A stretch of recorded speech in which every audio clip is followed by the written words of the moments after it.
Hello students, welcome to our channel focus classes. तो focus classes पे आप सभी का स्वागत है। और अभी इसमें हम क्या पढ़ रहे हैं, क्लास 9th की केमिस्ट्री पढ़ रहे थे, जिसका चैप्टर एटम्स एंड मॉलिक्यूल्स चल रहा है। और लास्ट सेशन में हमने क्या कंप्लीट किया था, हमने मॉलिक्यूलर कंपाउंड को पढ़ा था, मॉलिक्यूल के नॉमेनक्लेचर कैसे करते हैं हमने ये देखा था। और उसके बाद हमने देखा कि केमिकल जो कोई भी हमारे पास कंपाउंड प्रेजेंट है उसकी हम नॉमेनक्लेचर कैसे करते हैं। नॉमेनक्लेचर का मतलब हम उसका नामकरण कैसे करते हैं, तो उसको हम रिप्रेजेंट करते हैं। कोई भी हमारे पास एलिमेंट प्रेजेंट है तो उसके सिंबल फॉर्म में, जैसे हमने बहुत क्लास पहले ही पढ़ चुके हैं कि मॉडर्न पीरियोडिक टेबल के अकॉर्डिंग जितने हमारे एलिमेंट्स और एटम्स प्रेजेंट हैं उनको हम उसके सिंबल फॉर्म में रिप्रेजेंट करते हैं, ना कि हम किसी का पूरा नाम लिखते। जैसे ऑक्सीजन है तो उसे हम सिर्फ O से रिप्रेजेंट करेंगे। नाइट्रोजन है तो उसे हम N से रिप्रेजेंट करेंगे। सल्फर है तो हम इसे S से रिप्रेजेंट करेंगे। ओके, तो इसके बाद अब हम आगे जो पढ़ने वाले हैं वो है मोल कॉन्सेप्ट। इसी चैप्टर में आता है 9th क्लास में। तो मोल कॉन्सेप्ट मतलब मोल कॉन्सेप्ट क्या है, अभी तक जो हमने एटम्स पढ़े, मॉलिक्यूल्स पढ़े, कंपाउंड्स पढ़े, अब उनका वेटेज निकालेंगे हम कि कौन सी चीज़ कितने वेट में प्रेजेंट है, किसका मास कितना है, किसका एटॉमिक नंबर कितना है, ये सब हम आज के सेशन में पढ़ने जा रहे हैं। तो आइए साथ दीजिए। तो एटॉमिक मास क्या है, द मास ऑफ C12। ये हम पहले भी बता चुके हैं कि एटॉमिक मास क्या होता है, एटॉमिक नंबर क्या होता है। तो एटॉमिक मास क्या होता है, आप लोग भी थोड़ा रिमाइंड करने की कोशिश करें। The mass of C12 isotope is taken as 12 unit on atom mass scale. Mass of C12 यानी कि कार्बन का C12, कार्बन का जो एटॉमिक नंबर होता है वो क्या होता है, 6 होता है। कार्बन है, कार्बन का एटॉमिक नंबर होता है 6 और एटॉमिक मास होता है 12। ये इसका मतलब क्या है, कार्बन का ऐसा आइसोटोप जिसका मास कितना है, 12 है। ओके, तो mass of C12 isotope is taken as 12 unit. हम कितना लेते हैं, 12 यूनिट लेते हैं on atomic mass scale. On atomic mass scale, जो हमारे पास मास का स्केल दिया गया है उस पर ये जो हमारा C12 है उसको हम स्टैंडर्ड फॉर्म में लेते हैं। स्टैंडर्ड फॉर्म का मतलब क्या है, हम बाकी के जो एलिमेंट्स भी लेने वाले हैं वो इसी के अकॉर्डिंग उनका हम मास निकालेंगे। 1 AMU की फुल फॉर्म क्या है, एटॉमिक मास यूनिट। आप लिख लो साथ में, एटॉमिक मास यूनिट। ओके, तो 1 AMU क्या होता है, 1.9924 इंटू 10⁻⁻23। अब बात कर रहे हैं हम C12 के। C12 यानी कि कार्बन का ऐसा आइसोटोप जिसका मास कितना है, 12 है। तो डिवाइड कर देंगे हम 12 से, तो हमारे पास क्या आया, 1.66 इंटू 10⁻⁻24। ये आपको याद रखना है। ओके, ये इंपॉर्टेंट है आपके लिए। तो 1 AMU इक्वल टू क्या है, 1 AMU इक्वल टू क्या है, 1.66 इंटू 10⁻⁻24 यूनिट। ओके, या फिर 24 ग्राम। इसे हम किस में निकाला, ग्राम में कंपेयर किया। अब एटॉमिक मास क्या था, एटॉमिक मास यूनिट तो हमने निकाल ली। अब एटॉमिक मास क्या है, mass of 1 atom of the element. कोई भी हमें एटम है उसका क्या लेंगे, मास लेंगे। एक एटम का मास ले रहे हैं यहाँ। And 1/12 of the mass of an atom of C12।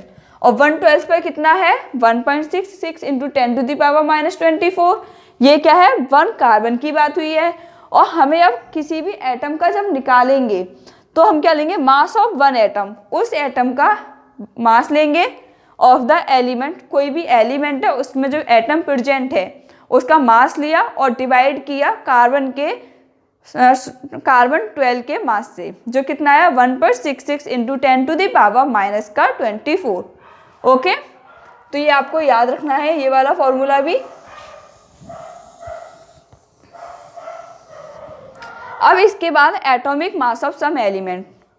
कुछ एलिमेंट्स हैं जिनके हमें एटॉमिक मास निकालने हैं कि एटॉमिक मास क्या होते हैं। ये आप डायरेक्ट याद भी कर सकते हैं, ज़्यादा नहीं तो आप एटलीस्ट इतने तो याद रखने ही रखने हैं आपको, क्योंकि ये डायरेक्ट क्या है, एटॉमिक नंबर के अकॉर्डिंग लिखी है मैंने, जिसमें क्या है एटॉमिक नंबर 1 से लेके एटॉमिक नंबर 11 तक थोड़े से दिए गए हैं जो आपको याद रखने हैं। 10 वैसे तो आपको 20 तो याद होने चाहिए, लेकिन कोशिश करना 10 तो आपको याद हो जाए with atomic number and with atomic mass. और ये कुछ एक्स्ट्रा है जो आप एक बार देख सकते हैं, क्योंकि ये मोस्टली पूछे जाते हैं और जो हमारे पास कंपाउंड या एलिमेंट प्रेजेंट होता है उसमें ज़्यादातर ये एलिमेंट्स हमारे प्रेजेंट होते हैं, इसलिए एक बार आप इनको भी देख लें। ओके, तो फर्स्ट है हाइड्रोजन। हाइड्रोजन का जो एटॉमिक मास है वो क्या है, 1 है। हीलियम, और इसका एटॉमिक नंबर भी मैं लिखती जा रही हूँ, एटॉमिक मास 1, हीलियम का एटॉमिक नंबर 2 है और एटॉमिक मास 4 है। लिथियम का एटॉमिक नंबर 3 है और मास कितना है, 7 है। बोरोन का एटॉमिक मास, इसमें एक बेरियम गायब है, चलो कोई नहीं, तो बोरोन का एटॉमिक मास 11 है। कार्बन का एटॉमिक मास 12 है। नाइट्रोजन का एटॉमिक मास 14 है। ऑक्सीजन का एटॉमिक मास 16 है।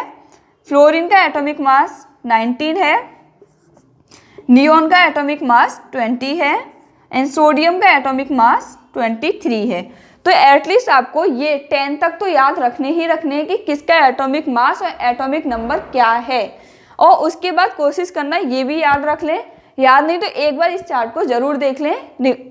तो इसमें क्या है, सल्फर का एटॉमिक मास 32, क्लोरीन का 35.5, ऑर्गन का 40, पोटेशियम का 39, कैल्शियम का 40, आयरन का 56, कॉपर का 63.5। ऐसा नहीं है कि आप जो पॉइंट में दिया हुआ है इसे छोड़ दें, जो पॉइंट में भी दिया है वो भी इम्पोर्टेंट है, तो ये सिर्फ 63 कर दें, या फिर 0.5 है तो भाई 64 कर दें, ऐसे नहीं करेंगे। जितना दिया है आपको उतना ही लिखना है। जिंक का 65, ब्रोमीन का 80। ओके, ये अभी हमने क्या पढ़े, एटॉमिक मास। अब एटॉमिक मास तो कंप्लीट हो गए। एटॉमिक मास क्या था, 1 AMU। 1 AMU इक्वल्स टू क्या था, 1.66 इंटू 10⁻⁻24 ग्राम। ठीक है, अब इसके बाद आते हैं मॉलिक्यूलर मास पे। तो मॉलिक्यूलर मास क्या होता है, तो mass of substance is sum of atomic mass. किसका सम है, एटॉमिक मास का सम। किसका है, एटॉमिक मास का। किस में पढ़ रहे हैं, मॉलिक्यूलर मास में। तो mass of substance is sum of atomic masses of all atom in a molecule of substance.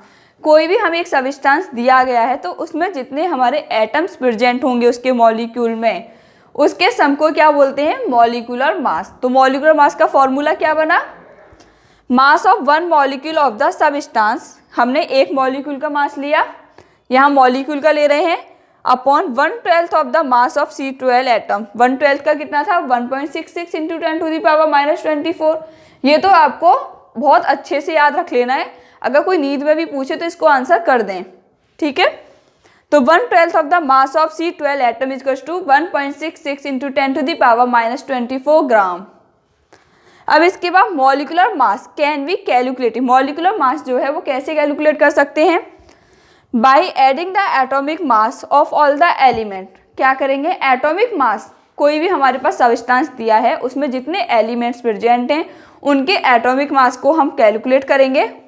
Okay, add करेंगे present in 1 molecule of compound. कोई मॉलिक्यूल प्रेजेंट है उसके कोई कंपाउंड है उसमें जितने भी मॉलिक्यूल हैं उनके एटॉमिक मास को हम ऐड करके क्या निकाल सकते हैं, मॉलिक्यूलर मास। अब कैसे निकालेंगे, जैसे हाइड्रोजन का मॉलिक्यूलर मास हमें निकालना है तो कैसे निकालेंगे, ऐड करेंगे H2 से हम रिप्रेजेंट करेंगे कंपाउंड की फॉर्म में। मॉलिक्यूल है तो 2 होंगे कम से कम। तो हाइड्रोजन का एटॉमिक नंबर क्या है, एटॉमिक मास क्या है, 1, इसलिए हमने एटॉमिक मास पढ़ा था यहाँ पर। एटॉमिक मास क्या है हाइड्रोजन का, 1 है। ओके, और कितने मॉलिक्यूल की बात हो रही है यहाँ पे, कितने हाइड्रोजन प्रेजेंट हैं, 2। तो 1 into 2 is equal to 2 unit. Okay, और इसे हम रिप्रेजेंट करेंगे यूनिट की फॉर्म में। सेकंड, अब जैसे हम ऑक्सीजन का ले सकते हैं, हीलियम का लिया हमने He2, तो हीलियम का हमारे पास एटॉमिक मास क्या है, 4 है। और कितने मॉलिक्यूल प्रेजेंट हैं यहाँ पे, 2 प्रेजेंट हैं। तो आंसर क्या आया, 8 यूनिट। ओके, इसी तरह से अब हम नेक्स्ट लिथियम का निकालते हैं, Li2। तो लिथियम में कितने हैं, लिथियम का एटॉमिक मास 7, मॉलिक्यूल 2, आंसर क्या आया 14 यूनिट। अब ऑक्सीजन का हम लेते हैं O2, ऑक्सीजन का एटॉमिक मास क्या है 16, यहाँ पे देखिए साथ के साथ आप इनटू किया, मॉलिक्यूल कितने हैं 2, तो आंसर क्या आया 32 यूनिट। ओके, तो इसी तरह से हम क्या करेंगे, इनके मॉलिक्यूलर मास निकालेंगे। ये सब हमने क्या निकाले, मॉलिक्यूलर मास।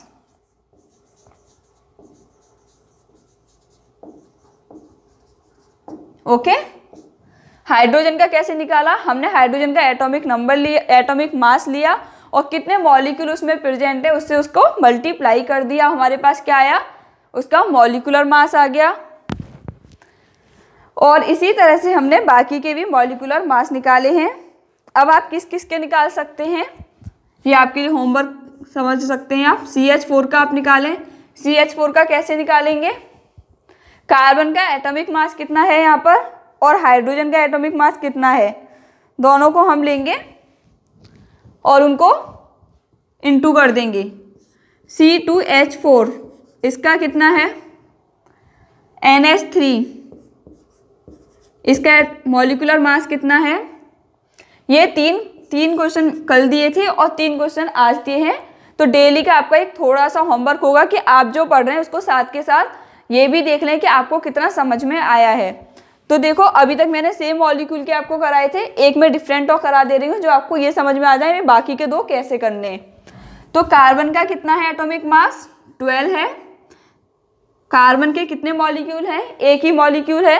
तो कार्बन को अगर हम 1 से मल्टीप्लाई करेंगे तो हमारा वही आएगा, प्लस हाइड्रोजन के कितने हैं, एटॉमिक मास कितना है हाइड्रोजन का, कितना था 1, और कितने मॉलिक्यूल हैं यहाँ पे 4 हैं। ठीक है, तो 12 का 1 बार किया तो 12 into 1 1 plus 4 is equal to कितना हुआ 16। ओके, तो इसका हमारे पास वो कितना आया 16 आया। इसी तरह से हमें C2H4 का निकालना है और इसी तरह से हमें NH3 का निकालना है। और चलो एक आपको सेम और दे देते हैं, आप Cl2 का निकाल सकते हैं। यहाँ पे 3 क्वेश्चन हो जाएंगे आपके, क्योंकि ये CH4 तो हो गया आपका। अब इसके बाद Cl2 बचा, ये 3 क्वेश्चन है आपके फर्स्ट, सेकंड एंड थर्ड, जो आप खुद से करेंगे और कमेंट में इनके आंसर देंगे कि इनके आंसर्स क्या आ रहे हैं। फर्स्ट C2H4 का डाल के लिखेंगे कितना है, फिर NH3 का और फिर Cl2 का। ओके, तो आपको ये सब समझ में आ गया। अब इसके बाद कुछ और टर्म्स हैं जिनमें हमें न्यूमेरिकल और भी करने हैं। जिस तरह से आज हमने इसके निकाले हैं बिल्कुल उसी तरह से हमें और भी फॉर्म करने हैं और भी न्यूमेरिकल्स निकालने हैं। तो आज आप पहले इतना सीखिए, इसके बाद बाकी का हम कल नेक्स्ट सेशन में लेते हैं।